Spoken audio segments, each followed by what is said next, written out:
monde, j'espère que vous allez bien. Aujourd'hui je reviens pour vous parler de See What I Have Done par Sarah Schmid. Il a été traduit en français sous le titre de Les Sœurs de Riverfall. De toute façon les liens sont dans la barre de description si ça vous intéresse de vous procurer ces bouquins. Et j'espère que oui, parce que pour ma part j'ai adoré. J'ai lu ce bouquin dans le cadre de mon cours American Horror Stories et en effet ça colle plutôt bien puisque ça reprend un cas très connu, même si je ne le connaissais pas au début, mais ça en tout cas très connu aux États-Unis, le cas Lizzie Borden, qui date de la fin du 19e siècle, c'était 1892, quelque chose comme ça. Et le cas Lizzie Borden, en fait, c'est une jeune femme qui a été accusée d'avoir tué son père et sa belle-mère à coups de hache.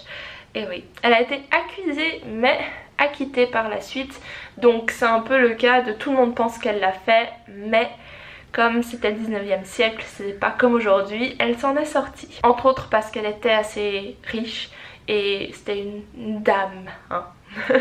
Et il disait, ça c'est très drôle parce que dans le bouquin à un moment, je sais plus qui dit ça, mais il y a quelqu'un qui dit ouais non mais les femmes elles font juste pas ce genre de meurtre. Les femmes elles font pas ça, les femmes ne sont pas des meurtrières. Seriez étonnés. Donc pour ceux qui ne connaissent pas le cas Lizzie Borden, c'est en gros cette jeune femme qui avait 32 ans quand même. Dans l'histoire elle paraît beaucoup plus jeune, mais c'est aussi pour illustrer ce côté de fille à papa. Disons qu'elle s'est jamais mariée, ni sa sœur non plus qui avait 40 ans, elles se sont jamais mariées, mais elles étaient très voilà, elles avaient un caractère très enfantin. Donc c'est cette jeune femme qui est accusée d'avoir tué son père à coups de hache, je crois 19 coups de hache, même si derrière ça met 40, 41, mais ça c'est pour des rimes en fait, il y a une espèce de chanson très connue par rapport à ça. Donc au final on s'en fiche du nombre de coups de hache parce qu'il en faut de toute façon très peu pour en finir avec sa victime. Et le bouquin commence avec le point de vue de Lizzie qui vient de découvrir le corps ensanglanté de son père. On aura ensuite les points de vue de sa sœur qui n'était pas là pendant les événements mais qui revient après, de la domestique Bridget qui est irlandaise et arrivée aux États-Unis récemment, et Benjamin, mais sur lui je ne vous dirai rien parce qu'il ne fait pas partie de la vraie histoire, mais il a été ajouté pour donner naissance à une théorie que beaucoup de gens pensent vrai au final sur ce qui s'est passé dans cette maison. Donc c'est un bouquin incroyable, c'est pas 100% véridique, c'est quand même romancé et c'est très bien fait. C'est incroyable comment l'auteur a donné un rythme, mais je l'ai lu en deux fois, en 2 jours, oui, bah du coup en fait j'ai commencé un soir et j'ai fini le lendemain. C'est juste tellement bien écrit, et moi ce qui m'a vraiment le plus perturbée, c'est que je sais pas pourquoi, mais elle s'attarde, l'auteur, sur des détails mais dégoûtant, vraiment répugnant. Typiquement les gens qui se lèchent les lèvres quand ils parlent, ou alors des gens qui se grattent et qui leur bout de peau tombe dans leur bol de soupe. En gros c'est plein de petits gestes assez dégoûtants et le livre est rempli de ça. Je peux vous dire que des fois j'avais faim, je me dis ah, je vais lire le bouquin avant de manger. Mauvaise idée.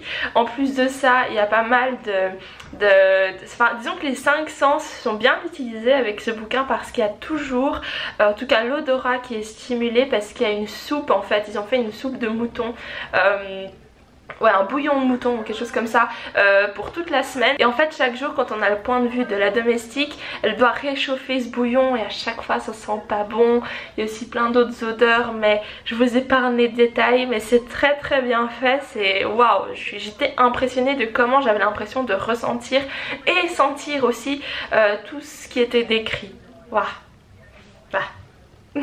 Ensuite ce que j'ai beaucoup aimé c'est la structure qui, je trouve, est très bien faite parce que des fois on a le présent mais d'un coup les personnages vont avoir une sorte de flashback dans le sens où ils vont se remémorer un certain instant ou alors une période de leur vie, et il n'y a pas forcément de transition mais c'est quand même bien fait, c'est juste ce qu'il faut. On va pas s'attarder trop longtemps sur des souvenirs mais on a vraiment juste les informations importantes qui nous sont données et c'est vraiment bien fait, ça casse pas le rythme du bouquin comme ça. Ensuite on a toujours un petit stress parce que je sais pas mais les choses vont tellement vite, pas forcément au niveau du rythme de la lecture lecture, mais je veux dire, il y a des gens qui sont toujours en train de marcher, on entend les bruits de pas en haut, les bruits de pas en bas, on voit quelqu'un en train de courir à gauche à droite. Disons que c'est les personnages eux-mêmes qui sont stressés, et ça illustre plutôt bien le vrai cas en fait, quand il disait que cette famille était un petit peu, pas bizarre, mais dans le sens où il gardait toujours toutes les portes fermées parce que il y a eu un vol une fois, du coup il voulait vraiment rester en sécurité. Et chose très bizarre qui d'ailleurs dans le vrai cas a fait pas mal de débats, c'est qu'ils avaient beaucoup d'argent mais ils vivaient dans une toute petite maison, et les gens trouvaient ça bizarre d'avoir autant d'argent et puis pas aller vivre dans la rue principale, puisqu'ils vivaient à Fall River, qui était voilà là où il y avait un peu tous le middle class, les gens de classe moyenne. Donc c'est assez intéressant. Parlant justement des portes fermées, on a toujours cette impression que des portes sont ouvertes. Moi j'entendais limite les clés sonner là dans les poches. C'était vraiment, voilà, comme je vous dis, les 5, bon peut-être pas les 5 sens, mais en tout cas l'odorat, l'ouïe et la vue aussi, parce que suivant comment c'est très graphique, c'est vraiment génial. J'ai adoré, c'est un coup de cœur, 5 sur 5. Je conseille à tout le monde. On devient limite claustrophobe justement avec cette petite maison, on commence à connaître bien les pièces. D'ailleurs dans pas mal d'articles il y a justement les pièces qui sont dessinées quand ils ont fait les scènes de crime et tout ça.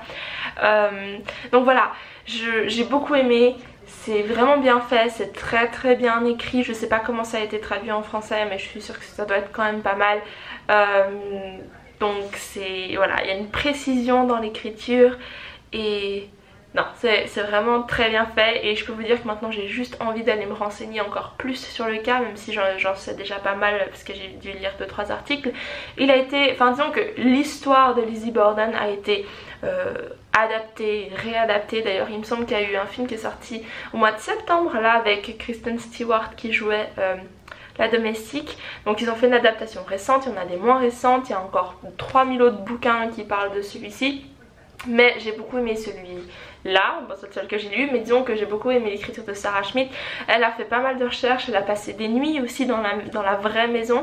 Elle disait ça l'inspirait, ce que je peux comprendre, et ça a été très bien retranscrit, ça c'est sûr et certain. J'ajoute un dernier point avec les personnages qui sont très bien décrits. À chaque chapitre où ça s'alterne, on arrive très bien à se mettre dans la peau du personnage qui nous est retranscrit. La psychologie est vraiment bien travaillée, c'est vraiment pas un casse-tête, mais j'ai envie de vous dire que à chaque fois que je lisais les pensées des personnages, je me mettais dans leur peau, et en même temps j'étais en train de réfléchir à comment j'aurais réagi à ce moment-là et tout ça. Non, c'est vraiment très bien fait. J'ajoute encore juste un petit point avec les personnages, j'en ai pas beaucoup parlé, mais c'est très bien fait au niveau de psychologie, puisqu'ils sont justement enfermés dans cette petite maison, enfin enfermés oui et non, mais ils sont dans cette petite maison.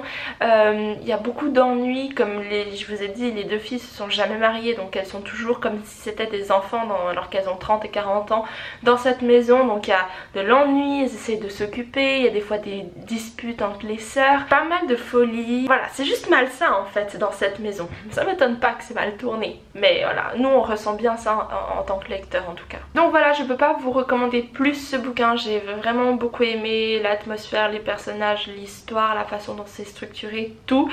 Donc c'est un coup de cœur, 5 sur 5. Et j'espère que je vous ai donné envie de le lire. Les liens sont dans la barre de description si vous voulez vous les procurer. Donc voilà, c'est tout pour cette vidéo. J'espère qu'elle vous a plu. N'hésitez pas à me dire en commentaire si vous avez déjà lu ce bouquin ou si vous voulez le lire maintenant. N'oubliez pas de me suivre sur les réseaux sociaux, Instagram, Twitter, Twitch, pour savoir ce que je lis, ce que je fais, enfin tout le blabla. N'oubliez pas aussi de vous abonner à la chaîne YouTube, c'est très important. Et en attendant, je vous dis à très bientôt dans une nouvelle vidéo. Bye!